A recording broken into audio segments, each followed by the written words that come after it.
සියලු දෙනාටම සුබ උදෑසනක්. තවත් අලංකාර ඉරිදා දවසක දෙවියන් වහන්සේට නමස්කාර කරන්නටත් ගායනා කරන්නටත් යාඥා කරන්නටත් වචනය අසන්නටත් අපි මෙලෙස එක් රැස් වෙලා සිටිනවා. මම විශ්වාස කරනවා ඉවැන්ජලිකල් වෙස්ලියන් සභාවෙන් අන්තර්ජාලය හරහා අපි ගෙනෙන්නා වූ මෙම දේවමය සමග ඔබ සියලු දෙනාද එක් වී සිටින බවට අපි ඔබ සියලු දෙනාද ඉතා ආදරයෙන් පිළිගන්නවා. හොඳයි.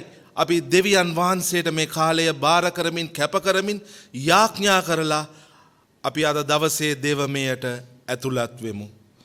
ශුද්ධ වූ ධර්මිෂ්ඨ ජීවමාන දෙවිඳුනි, ස්වාමිනී ඔබ වහන්සේට අපි මුළු හදවතින්ම ස්තුතිවන්ත වෙනවා අද දවස නිසා. ස්වාමින් වහන්සේ ඔබ වහන්සේගේ දරුවන් ඔබ වහන්සේ තුල සුරක්ෂිතව සිටින නිසා අපි ඔබ වහන්සේට ස්තුතියි කියනවා ස්වාමිනී. ස්වාමිනී වසංගත පීඩාවල් කොපමණ තිබුණත් ඔබ වහන්සේ කෙරෙහි අපට දැක්මක් සහ බලාපොරොත්තුවක් තිබෙන නිසා මේ උදෑසන අපි ඔබ වහන්සේට ස්තුතියි කියනවා ස්වාමිනී. ස්වාමිනී වාගේ මද දවසේ දේව මෙහෙ ඔබ වහන්සේගේ සුද්ධ වස්ත්‍රයට කැප කරනවා. ස්වාමිනී බාර ගන්න. අද දවසේ අප සමග ක්‍රියා කරන්න. යේසුස් වහන්සේගේ සුද්ධ නාමයෙන්ය. ආමෙන්. දෙවියන් වහන්සේට ප්‍රශංසා වේවා අද උදෑසන නිසා. අද මැයි මාසේ 9 වෙනි දවසයි. 9 වෙනිදා. ඉතින් අද විශේෂ දවසක්. ඒ දවස තමයි අද මව්වරුන්ගේ දවස. ඉතින් මම කැමති අද දවසේදී සියලුම මව්වරුන් උදෙසා දෙවියන් වහන්සේට යාඥාවක් ඔසවන්නට. ඊට ප්‍රථමයෙන් මා කැමති දෙවියන් වහන්සේගේ වචනයෙන් කොටසක් ඔබ වෙනුවෙන් කියවන්නට. දිවිත්‍ය කතාව 4 වෙනි පරිච්ඡේදයේ 7 වෙනි පදයේ සිට මක්නිසාද අපේ දෙවි වූ ස්වාමින් වහන්සේට අප යාඥා කරන සියලු ප්‍රස්තාවන්හිදීම උන්වහන්සේ අපට ලන්ව සිටින්නාක් මෙන් වෙන කොයි මහත් ජාතියකට දෙවි කෙනෙක් ලන්ව සිටින්නේද? අද මා විසින් නුඹලා ඉදිරිපිට තබන මේ මුළු ව්‍යවස්ථාව මෙන් ධර්මිෂ්ඨ වූ පනත් හා විනිශ්චයන් ඇත්තේ වෙන කොයි මහත් ජාතියකටද?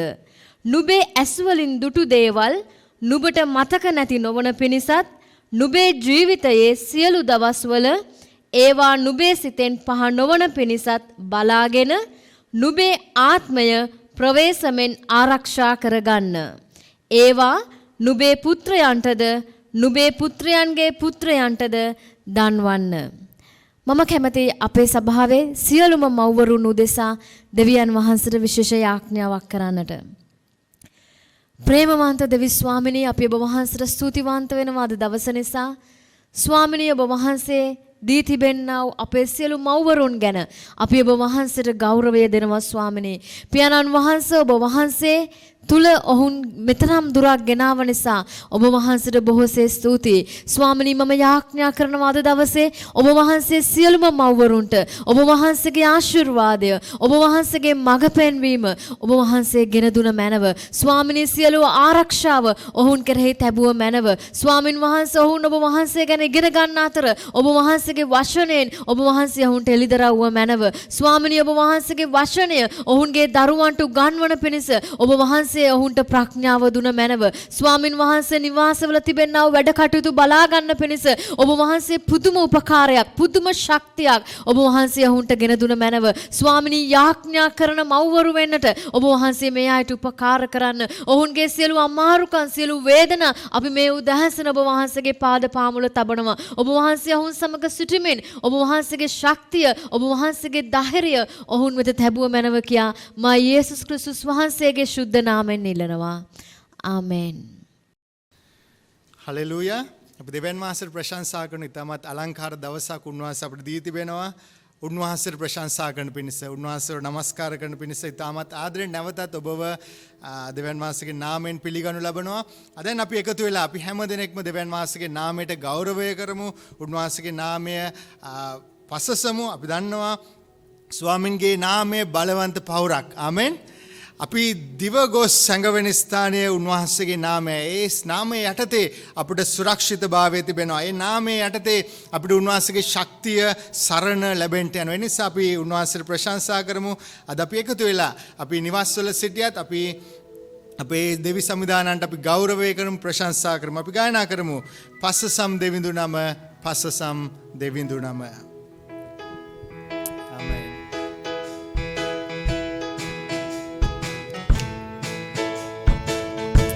හලෙලූයා අපි පස්සසනවා ස්වාමිනේ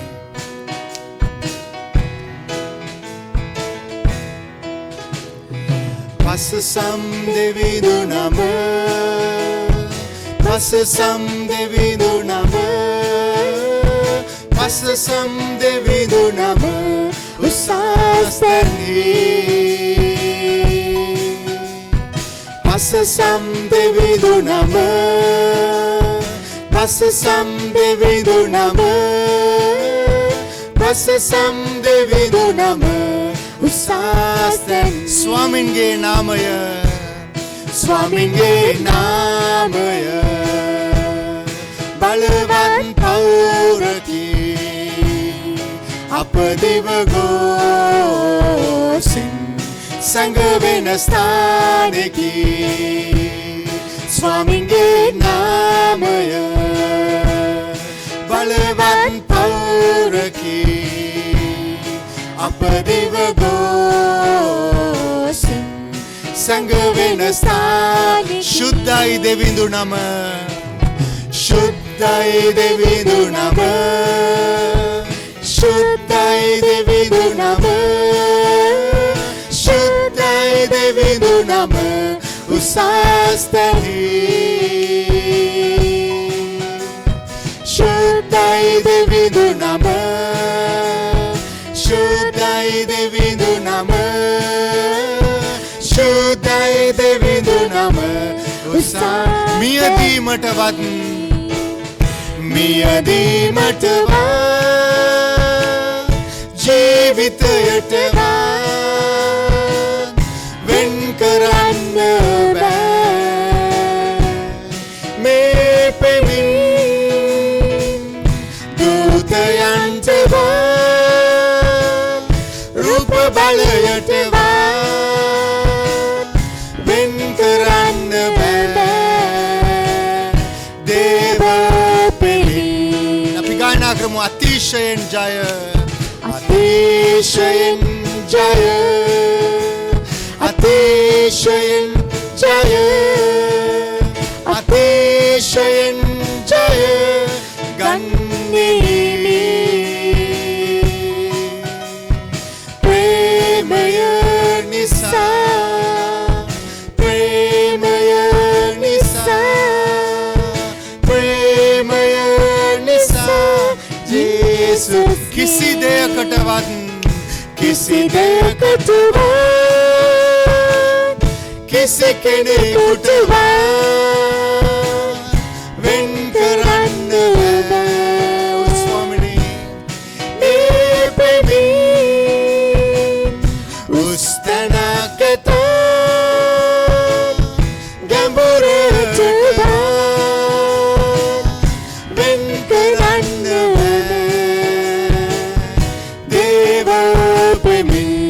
අතිශයෙන් ජය අතිශයෙන් ජය අතිශයෙන් ජය අතිශයෙන් ජය ගන්නේමි ස්වාමිනේ ප්‍රේමය නිසා ප්‍රේමය නිසා ප්‍රේමය නිසා යේසුස්ගේ හලෙලූයා ඕ ස්වාමිනේ ඔබගේ ප්‍රේමය නිසා ඔබගේ දරුවන් වන අපි අතිශයින් ජය ලද්දන් නිසා අපි ඔබට ගෞරවය කරනවා ස්වාමිනේ. පෙන අපි වටේ මොන දේ සිදු වුණත් ස්වාමිනේ මොන විපක්තිය තිබුණත් ඔබ වහන්සේ අප සමග සිටිනා වූ දෙවියන් වහන්සේ නිසා අද උදෑසන සභාවක් විදියට අපි ඔබට ගෞරවය කරනවා ප්‍රශංසා කරනවා ස්වාමින් වහන්සේ. මක් නිසාද ඔබ වහන්සේ අපි සැඟවෙන්නා වූ පර්වතයේ පෞර ස්වාමිනේ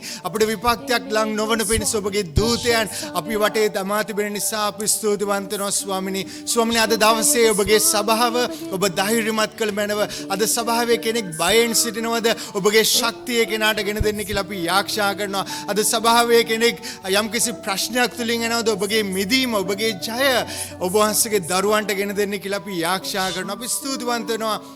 ඔබගේ ප්‍රේමය නිසා අද අපිව මෙතරම් දුර ඔබ ගෙනත් තිබෙන එක ගැන අපි ඔබට ගෞරවය ප්‍රශංසාව පුද කරනවා ස්වාමිනේ.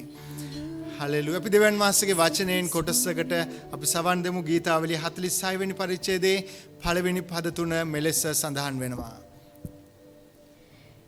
දෙවියන් වහන්සේ අපේ සරණ හා ශක්තියය. දුකේදී ඊතා ලං වූ පිහිටක්ය. එබැවින් පොළව වෙනස් වෙතත් මුහුද මැද පර්වත සැලෙතත් එහි ජල ගුගුරා කැළඹෙතත් එහි නගින රැළ වේගෙන් පර්වත කම්පා වෙතත් බය නොවන්නෙමුව. ආමෙන්. ආමෙන්. මගේ ප්‍රේමන්ත මිත්‍ර දෙවියන් වහන්සේ අද අපිට කියන උන්වහන්සේ අපේ සරණ හා ශක්තියයි. ආමෙන්. අපිට බය වෙන්න හේතුවක් නැහැ. මක් නිසාද ඊශ්‍රායල්හි දෙවියන් වහන්සේ ලෝකෙම පාලනය කරන දෙවියන් වහන්සේ අද ඔබත් මාත් සමග සිටිනවා. එනිසා අපි ගායනා කරමු සරණ හා ශක්තිය දෙවිඳුනි ඔබමය. අපි ප්‍රශංසා කරමු. අපි බය වෙන්න අවශ්‍ය නැහැ. උන්වහන්සේ අපිට කියනවා අද ධෛර්යමත් වෙන්න, බය වෙන්න එපා කියලා. අපි ශක්තිය ඇතුව, අපි විශ්වාසය ඇතුව අපි දෙවියන් වහන්සේට ගායනා කරමු.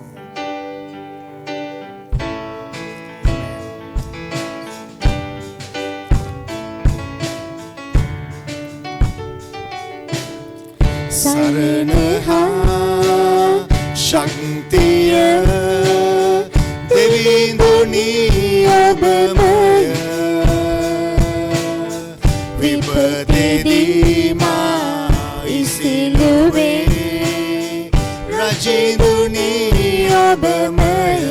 සරණ හා ශක්තිය, සරණ හා ශක්තිය දෙවිඳුනි ඔබමය. විපතේදී මා ඉසිලුවේ රජිඳුනි ඔබමය. පර්වත සැලී ගියත්, පර්වත සැලී ගියත් පොළව කම්පා වෙතත් සමුදුර කැළඹී ගියත් රළ වේගෙන් ආවා. බය නොවන්නෙමි, බය නොවන්නෙමි, නොසැලී ඉන්නෙමි ඔබ මා සමග නිසා. ඔව් ස්වාමිනේ. බිය නොවන්නෙමි, නොසැලී ඉන්නෙමි ඔබ මා සමග නිසා. සරණ හා ශක්තිය දෙවිඳුනි ඔබමය. විපතේදී මා ඉසිලුවේ රජිඳුනි ඔබමය. හලෙලූයා. ගෞරව වේවා ස්වාමිනේ. ප්‍රේමණීය මහෝත්තම ශුද්ධ දෙවියන් වහන්සේ ස්වාමිනේ, අද දවසේ ඔබගේ වචනයෙන් ඒ ගීතිකාවන් තුලින් අද ඔබ අපිව ධෛර්යමත් කරන නිසා අපි ස්තුතිවන්ත වෙනවා. ඔබගේ වචනය කිසිසේත්ම බල රහිත නොවන්නේ ස්වාමිනේ. ඔබගේ වචනයට බලය තිබෙනවා. ඔබ වහන්සේ අපිට කිව්වනම් ඔබ වහන්සේ අපේ දුකේදී ඊතා ලං වූ පිහිටය කියලා ඒ සැබවින් මෙසේමය ස්වාමිනේ. වෙන ගිය සතියේ ඔබගේ වචනෙන් අපි ඉගෙන ගත්ත වගේ ස්වාමිනේ ඔබ වහන්සේ අපට ආරාධනාවක් දෙනවා. ඔබ වහන්සේ වෙතට එන්න වෙහෙස වෙන බරවසුලුන අය ඔබ වෙතට එන්න ඔබ සහනය දෙන්නම් කියලා ස්වාමිනේ. එසේනම් සැබවින්ම ඔබ අපට සහනය දෙන්නා වූ දෙවියන් වහන්සේ නිසා අපි ගෞරවය කරනවා. ප්‍රේමණීය මහෝත්තම දෙවියන් වහන්සේ, අද උදෑසනත් අපි ඔබගේ වචනයට පිපාසව සිටිනවා. අපි යාක්ෂා කරන ඔබගේ ජීවමාන වචනයෙන් ඔබගේ දේවදාසය තුළින් අද අපිට කතා කරන්න කියලා අපි ඔබගේ සුදු හස්තයට අද උදෑසන බාර වෙනවා. ජේසුස් ක්‍රිස්තුස් වහන්සේගේ බලවන්ත නාමය නිසාය. ආමෙන්. දෙවියන් වහන්සේට මම නැවතත් ස්තුතිවන්ත වෙනවා. උන්වහන්සේගේ අනර්ග වචනය ඔබ සමග බෙදා ගන්නට උන්වහන්සේ ගෙන දෙන්නා වූ අවස්ථාව නිසා අද දවසේ මම ඔබ සමග බෙදා ගන්නට යන්නේ අර්ථවත් ජීවිතයක් සම්බන්ධ යම්කිසි සිතුවිල්ලක්. අද ජීවිතයට අර්ථයක් හොයන ගොඩක් අය ඉන්නවා. නොයෙකුත් දේවල් තුලින් ජීවිතයට අර්ථයක් හොයනවා. ගොඩාක් මහන්සි වෙනවා ගොඩාක් කනස්සල්ලටපත් වෙනවා ජීවිතයට වටිනාකමක් අර්ථයක් ඇති කරගන්න පිණිස. මගේ ප්‍රේමවන්ත සහෝදරයා සහෝදරිය මට මතක් වෙනවා මම අහලා තියෙන එක්තරා කතන්දරයක්. ඒ කතන්දරය තමයි එක්තරා ධනවත් පියෙක් හිටියා. මේ ධනවත් පියාට ගොඩාක් ධනය තිබුණා. ඒ වගේම මේ ධනවත් පියාගේ ජීවිතයේ තිබුණා වූ ලොකුම අරමුණ වුණේ ඔහු උපයන දේවල් වලින් දේව රාජ්‍යයට යම්කිසි දෙයක් කරන්න. ඔහුට විවිධ ව්‍යාපාර තිබුණා. ඔහුට නොයෙකුත් ආකාරයෙන් ධනය එන්නට ක්‍රමමාර්ග ගොඩ නැගුවා. හැබැයි ඔහු තුල දැනීමක් සහ දැක්මක් තිබුණා. ඔහුට දෙවියන් වහන්සේ පැහැදිලි කරලා තිබුණා ඔහුට දෙවියන් වහන්සේ මුදල් දුන්නේ දේව රාජ්‍ය ගොඩනගන්නයි කියා. ඒ නිසා මේ ධනවත් පියා පුදුම කැපවීමකින් සහ පුදුම ප්‍රීතියකින් මේ කාර්ය කරගෙන ගියා. හැබැයි මේ යනකොට ඔහුට ටික කාලයක් යනකොට යම්කිසි කාරණාවක් සම්බන්ධව පොඩි කනස්සල්ලක් ඇති වුණා. ඒ කනස්සල්ල තමයි ඔහුගේ පුතා ගැන. ඔහු දැක්කා ඔහුට ධනය තියෙනවා. ඔහුට දෙවියන් වහන්සේ යම්කිසි එළිදරව්වක් කරලා තිබෙනවා. ඔහු යම්කිසි ගමනක් යන්නට පටන් අරගෙන තිබෙනවා. දේව රාජ්‍ය තුල ඔහු කැපවීමක් කරලා තිබෙනවා. හැබැයි ඔහුගේ පුතාගේ ජීවිතේ මේ කාරණාවල් ඔහු දැක්කේ නැහැ. ඔහුගේ පුතාගේ ජීවිතයේ අර්ථයක් දැක්කේ නැහැ. ඔහුගේ පුතාගේ ජීවිතේ හරි සුඛෝපභෝගී. ඒ වගේම ඔහු සාමාන්‍ය විදියට නිකං කාලය පවා නාස්ති කරගෙන ජීවත් වෙන එක ඔහු දැක්කා. ඔහු කීප වතාවක් ඒ පුතාට නොයෙකුත් අවස්ථාවලදී කතා කරලා කියන්නට පටන් ගත්තා. නමුත් පුතා ගණන් ගත්තේ නැහැ. මේ කනස්සල්ල මේ ධනවත් පියාගේ හදවතේ තිබුණ නිසා මේ ධනවත් පියා දවසක් තීරණයක් ගත්තා යමක් කරන්න. ඔහු මොනවද කළේ? ඔහු පුතාවත් කාර් එකේ දාගෙන ඔහු ගියා පාක් එකක් ළඟට. ඔහු පාක් එකක් ළඟට ගියාම ඔහු පාක් එක ළඟට ගිහිල්ලා පාක් එක දෙස බලනකොට ඔහු දැක්කා සිඟන්නන් 3 දෙනෙක් එතන සිටිනවා. ඔහු පුතාට කිව්වා අපි යන් ඒ අය ළඟට කියලා. පුතාත් ඔහුත් සමග බෑලා ගියා. ඔහු බෑග් එකක් අරගෙන ගිහිල්ලා ගොඩාක් මුදල් සෑහෙන මුදල් පිරිසක් ඒ හිඟන්නන් 3 දෙනාටම දුන්නා. දීලා ඊට පස්සේ ඔහු එනකොට පුතා ටිකක් තාත්තව බලාගෙන නිකන් අමුතු විදියට පුතා කල්පනා කරන්න ගත්තා. මට ගොඩාක් කොඳුරනවා නාස්ති කරනවා අරක කරනවා මේක කරනවා කියලා මේ මොකද්ද මේ තාත්තා කරන්නේ කියලා. ඇව්වේ නෑ. ඔහු හිතාගත්තා. තාත්තට පුතාගේ මුහුණ බලනකොට තේරුණා මේ දේ තමයි මෙයා හිතන්නේ කියලා. තාත්තා කිසි වචනයක් කතා කරේ නෑ. හිඟන්න 3 දෙනෙකුට විශාල මුදලක් දුන්නා. නැවත කාර් එකේ දාගෙන ආවා ගෙදර. ඇවිල්ලා දැන් පුතාට ටිකක් ඕක ප්‍රහෙලිකාවක්. හැබැයි ඔහු සාමාන්‍ය විදියට වැඩි දේවල් බරපතල කමක් නැති පුතෙක් නිසා ඔහුට ඕක අමතක වෙලා යනවා. ඕම දවස් ගාණක් ගියා. සති ගණනාවක් ගියා. මාස ගණනාවක් ගියා. අවුරුද්දක් ගියා. අවුරුද්දකට පස්සේ මේ ධනවත් පියා මොනවද කළේ? නැවත පුතාට කියනවා එන්න අපි කාර් එකේ නැගලා ගමනක් යන් කියලා. ඔව් ඒ පුතාවත් කාර් එකට දාගෙන ගියා ඒ පාක් එක ළඟට. යනකොට ඔහු දැක්කා දුර ඉඳලම අර සිඟන්නන් 3 දෙනෙක්ගෙන් එක්කෙනෙක් එතනම වාඩි වෙලා හිඟා කාගෙන ඉන්නවා. එතකොට මේ පියා මොනවද කළේ? පුතාත් එක්ක ඔහු ළඟට ගිහිල්ලා ඔහුගෙන් අහන්න පටන් ගත්තා. මම ඔබට විශාල මුදලක් දුන්නනේ. ඇයි ඔබ තවම මේ තත්ත්වයේ ඉන්නේ කියලා. එතකොට මේ පුතා කිව්වා සමා වෙන්නේ සිඟන්න කිව්වා අනේ මාත්‍යෝ මේ මුදල් තියෙනකොට නම් මං හරි ජොලියෙන් ජීවත් වුණා. මට ඕන දේ කළා. මම පුදුම සන්තෝෂෙන් ජීවත් වුණා. හැබැයි පස්සේ බලනකොට මම දන්නේම නැතුව මගේ මුදල් ටික නැති වෙලා ගියා. මට කර තියාගන්න දෙයක් නැති වුණා. මම නැවත මගේ සුපුරුදු රස්සාව හිඟා කන්න මම ආවයි කියා. ඊට පස්සේ මේ පුතා සමා වෙන්න මේ ධනවත් පියා නැවත වතාවක් ඒ සිඟන්න දෙස බලලා ඇහුවා ඔබ සමග තව 2 දෙනෙක් හිටියානේ. ඒ 2 දෙනා කෝ කියලා. එතකොට කිව්වා එක්කෙනෙක් පාරේ එහා පැත්තේ අර බලන්න ලස්සන අයිස්ක්‍රීම් කඩයක් තිබෙනවා. ඒ කඩේ අයිතිකාරයා එයා තමයි. ඔබතුමාට දැන් ගියොත් ඔව්ව මුණ ගැහෙන්න පුළුවන් කියලා. ඊට පස්සේ පුතාත් එක්ක ගියා. ගිහිල්ලා මේ අයිස්ක්‍රීම් කඩේ ඉන්න අයිස්ක්‍රීම් කඩේ ළඟට යනකොට ඒ කඩේ ඇතුලේ ඉන්න මුදලාලි මොකද කළේ? මේ මාත්‍යාව දැකලා එහෙම නැත්නම් මේ ධනවත් පියාව දැකලා කඩෙන් දුවගෙන ඇවිල්ලා හත අල්ලලා හිඹලා දෙකට නැමිලා මාත්‍යයෝ ඔබතුමා දුන්නා වූ මුදල් නිසා තමයි හිඟා කාගෙන හිටපු මම අද දවසේ මේ තත්ත්වයේ ඉන්නේ කියලා කිව්වා. ඊට පස්සේ ඔහු ඇව්වා හොඳයි මම 3 දෙනෙකුට මුදල් දුන්නා. තව කෙනෙක්ව පේන්න නැහැ ඌ මොනවද කරන්නේ කියලා. එතකොට ඒ මුදලාලි කිව්වා මාත්‍යයෝ ඒ මිනිස්යාගේ ජීවිතේ ඉස්සර ඉඳලම තිබුණා සූදුවට ඇබ්බැහිකමක්. ඔව් සූදුවට වහල්ලෙක්. ඒ නිසා ඔබතුමා දුන්න මුදල් ටික ඔක්කොම ගෙනියලා ඔව් කලේ සූදුවේ ඒ සියලු මුදල් වියදම් කරන එක. ඒ විතරක් නෙමෙයි ඔව් හැමදාම ඉඟා කණ්ඩ එනවා හම්බ කරන දේවල් ටික අරගෙන මේ වගේ දවල් වෙනකොට ඔව් ගිහිල්ලා ඒ ඔක්කොම සූදුවට වියදම් කරන එක තමයි ඔහුගේ ජීවිතේ සිද්ධ වෙන්නේ කියලා. ඊට පස්සේ මේ තාත්තයි පුතයි නැවත එනකොට තාත්තා පුතා දෙස බලලා කිව්වා පුතේ ඔයා දැක්කා එක වගේ දෙයක් මම තුන්දෙනෙකුගේ ජීවිතයට කළා. හැබැයි ඒ තුන්දෙනා ඒක පාවිච්චි කරපු විදිය තුන් ආකාරයක් වුණා. කෙනෙකුට කිසිම බලාපොරොත්තුවක් කරමුණක් ජීවිතයට අර්ථයක් තිබ්බේ නැහැ. ඔහු තියන දේ වියදම් කළා නැති කළා එතනින් ඉවරයි. තව කෙනෙකුට ඒ දීපු දේ තුල දැක්මක් තිබුණා. ඔහු යමක් දැක්කා. ඔහු අද මුදලාලි කෙනෙක් වෙලා. තව එකෙක් වහල් වෙලා වහල්කමේ හිටපු නිසා ඔහුගේ මුදලුත් වහල්කමේ ගිහිල්ලා දැනුත් ඔහු වහල්කමේ සිටිනවා. සූදුවට මෙන්න මෙලෙස කියලා අන්තිමට ඒ පුතාට පියා කිව්වා මගේ පුතේ අපිට යමක් ලැබෙනවා නම් ඒ දේ දෙන්නේ දෙවියන් වහන්සේ. උන්වහන්සේ අපිට මේ දේ දෙන්නේ අර්ථයක් තියෙන නිසා. මාගේ ප්‍රේමවන්ත සහෝදරයා සහෝදරිය කවුද මේ ධනවත් පියා? මම මේ කතාව පොඩ්ඩක් පරිවර්තනය කරන්නම්. මේ ධනවත් පියා විදියට මම හිතනවා අපගේ ජීවමාන දෙවියන් වහන්සේව ජේසුස් ක්‍රිස්තුස් වහන්සේව.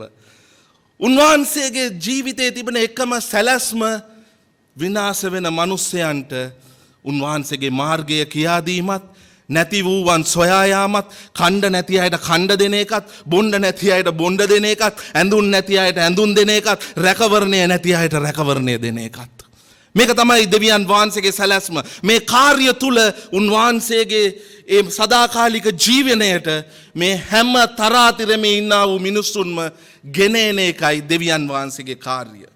යේසුස් ස්වාමින් වහන්සේත් මේ ලෝකෙට ඇවිල්ලා කළේ ඒ කාර්යම තමයි.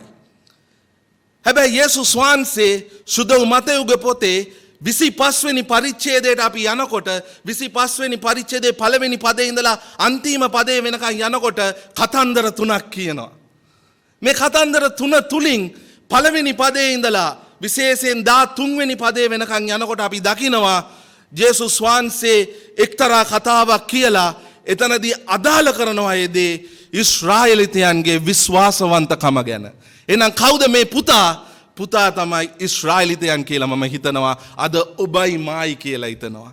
දෙවියන් වහන්සේත් යේසුස් ස්වාමින් වහන්සේත් යම් කාර්යයක් මේ ලෝකේ කළාද උන්වහන්සේ බොහෝසේ විශ්වාසවන්තව ඒ කාර්ය දේව දරුවන් වෙන ඔබටයි මටයි පවරලයි මේ ලෝකෙන් යේසුස් ස්වාමින් වහන්සේ ගියේ.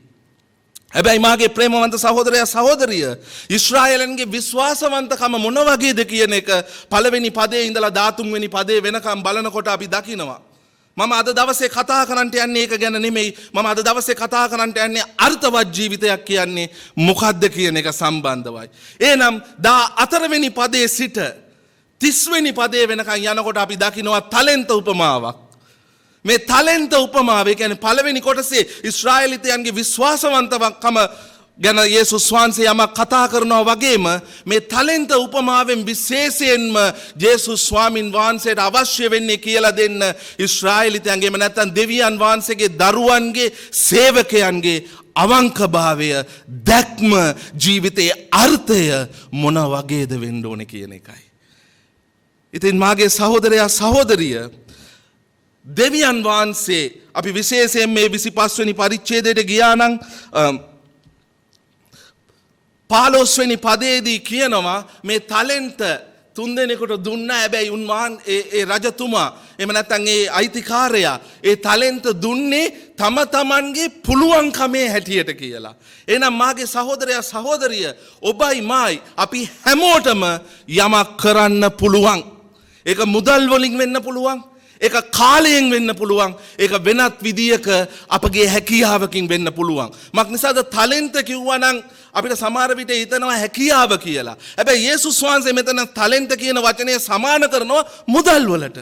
ඉතින් මේක ගැන අපි ඊට වඩා පොඩ්ඩක් පුළුල්ව හිතන්නට අවශ්‍යයි. එලෙස හිතනවා නම් අපේ කාලය මේ වගේ දවස්වල මං හිතනවා ඒකත් අපි කොහමද දේව රාජ්‍ය උදෙසා පාවිච්චි කරන්න කියන එක ගැන අපිට හිතන්න පුළුවන්. අපේ තිබෙන මුදල් කාලේ අපිට හැම උදෑසනකම අපි අවදි වෙනකොට දවසේ පැය 24ක් දෙවියන් වහන්සේ අපිට දෙන්නේ. හලෙලූයා. එසේනම් මේ කාලය මම කොහොමද පාවිච්චි කරන්නේ? මුදල් දෙවියන් වහන්සේ දෙන්නේ අපිට. ඒක තමයි දේව වචනේ අපි දකින ඉගැන්වීම. හැකියාවන් දෙවියන් වහන්සේ අපිට දෙන්නේ. මේ දේවල් අපි කොහොමද පරිහරණය කරන්නේ? දේව වචනේ කියනවා වගේ 15 වෙනි පදේ පැහැදිලිව කියනවා තම තමන්ගේ පුළුවන්කමේ හැකියාව ඇටියට තමයි දෙන්නේ. එහෙනම් අපි හැමෝටම යමක් කරන්නට පුළුවන්. හැබැයි අපි මෙතන කොටස් දෙකක් දකිනවා ඊට පස්සේ පදවල.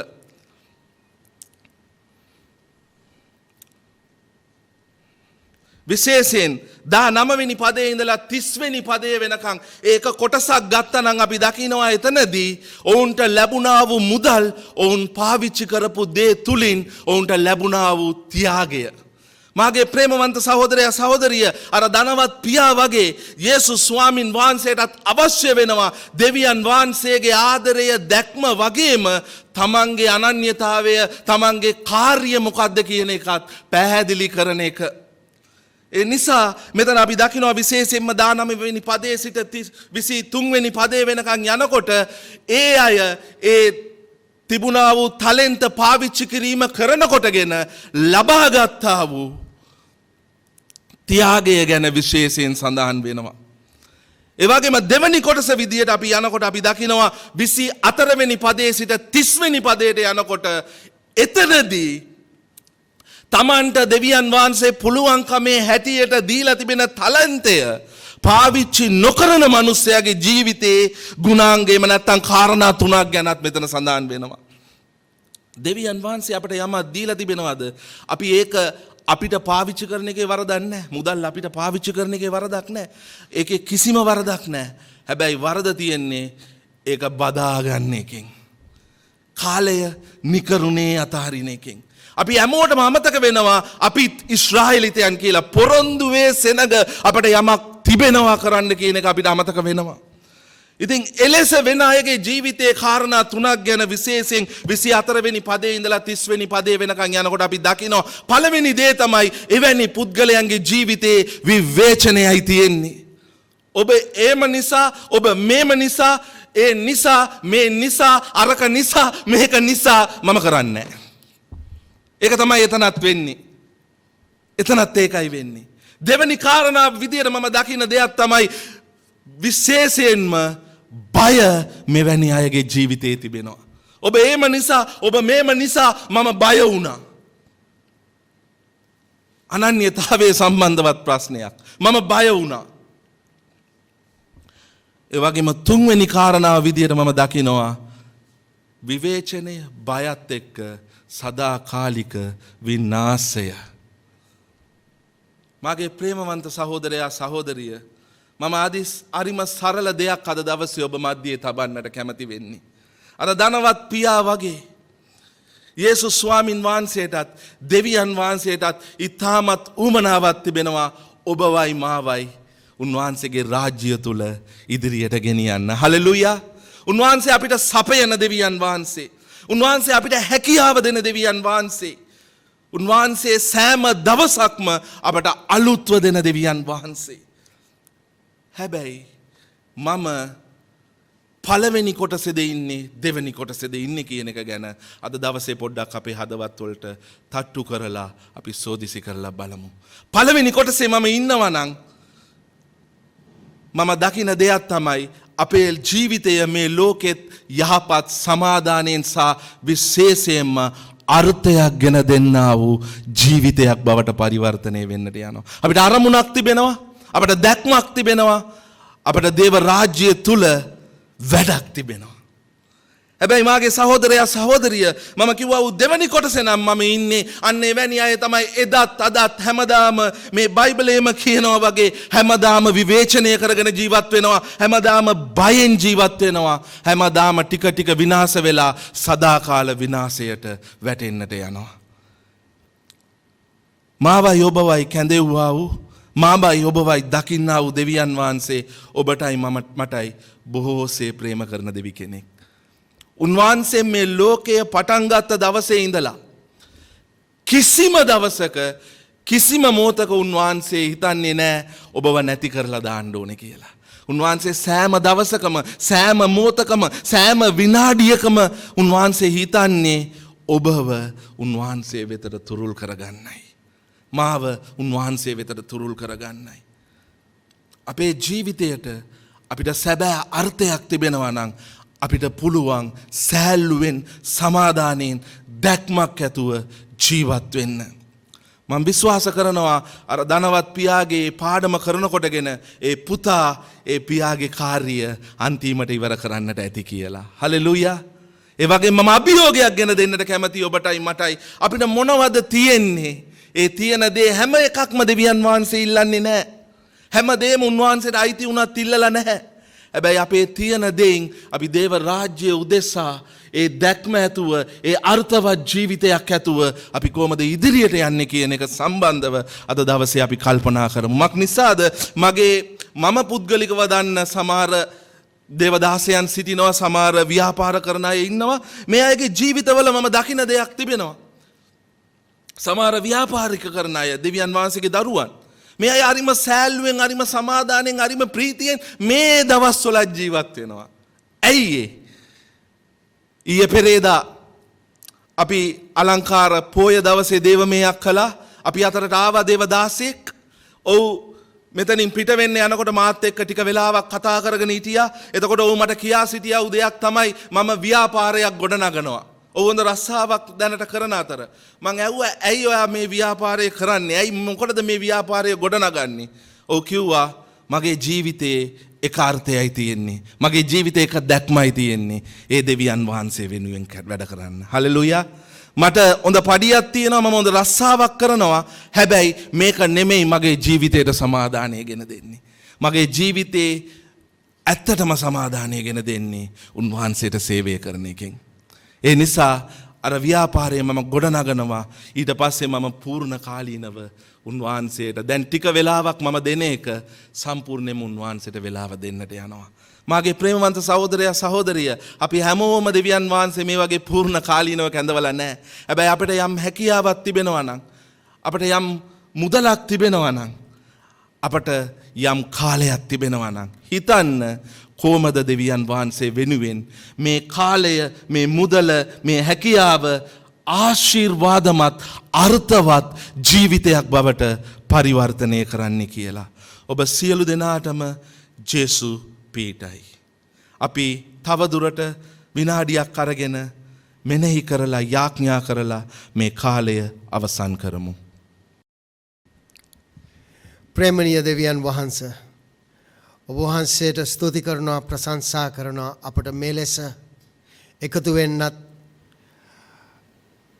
දේව වචනය ගෙනෙන්නටත් දී තිබෙන අවස්ථාව ගැන. ඔබ වහන්සේ යමක් අපි හැමෝටම දීලා තියෙනවා. අපිට ඒ දේ ඔබේ ගෞරවය උදෙසා පාවිච්චි කරන්න කරුණාව දෙන්න. අපි කොයි දේ මේ ලෝකේ කළත් අපි අද හොඳටම දන්නවා දෙවියන් වහන්සේට වෙනුවෙන් ජීවත් නොවීම ඊතරම් නුවණක්කාර දෙයක් නොවේ කියා. අපි අද දන්නවා අන්තිමට අපිට ඉතුරු වී තිබෙන්නේ ජීවමාන දෙවියන් වහන්සේ පමණයි කියා. ඒ නිසා අපේ මේ ජීවිතේ ඔබ වහන්සේ අපිට දීලා තියෙන දීමන තලන්ත එක්ක ඔබේ නාමය ගෞරවයට පත් කරන්න අපිට කරුණාව දෙන්න මේ ජීවිතේ. අද මේ පණිවිඩය ඇසුවා වූ සියලු දෙනා තුළම ඔබ වහන්සේ විශිෂ්ට දෙයක් කළ මැනව. විශිෂ්ට ආශිර්වාදයක් තවදුරට ඒ අයගේ ජීවිතයට ඔබ වහන්සේ ගෙන දුන මැනව. මේ සියල්ලම අපි ඉල්ලන්නේ අප වෙනුවෙන් දිවි පිදුවා වූ ජේසුස් ක්‍රිස්තුස් වහන්සේගේ උතුම් නාමයෙන්ය. ආමේන්.